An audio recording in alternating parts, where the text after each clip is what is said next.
that watching one of these live hearings on YouTube was better than watching a Netflix movie on occasion. These initiatives are with a view to making the courts accessible to the common person. The democratization of access to knowledge has helped break down monopolies based on old feudal structures.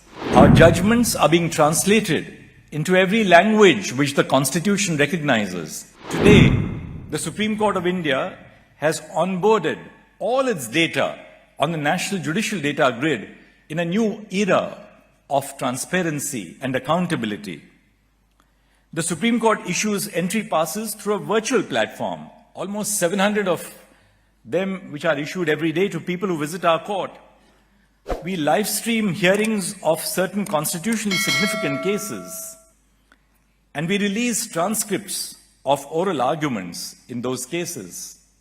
A friend once told me, a few days back in fact, that watching one of these live hearings on YouTube was better than watching a Netflix movie on occasion.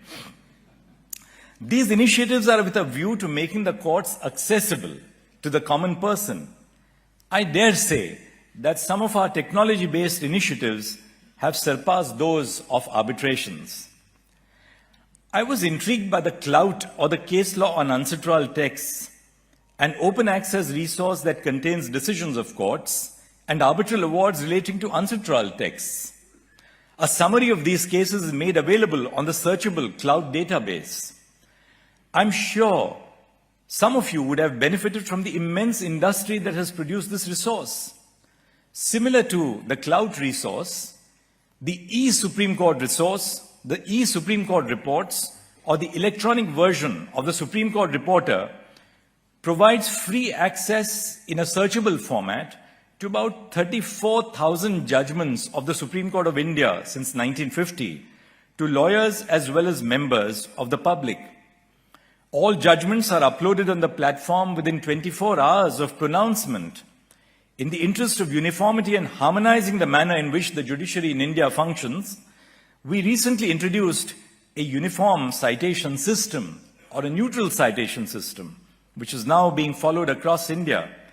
Like cloud, these initiatives aim to democratize access to information.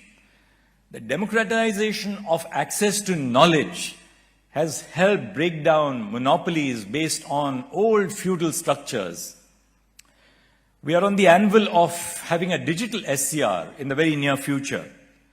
The Supreme Court of India is launching into AI-assisted learning very shortly.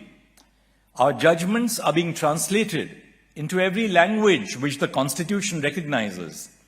9,000 of our judgments have already been translated into Hindi, and we are aiming to translate judgments using machine learning tools in all our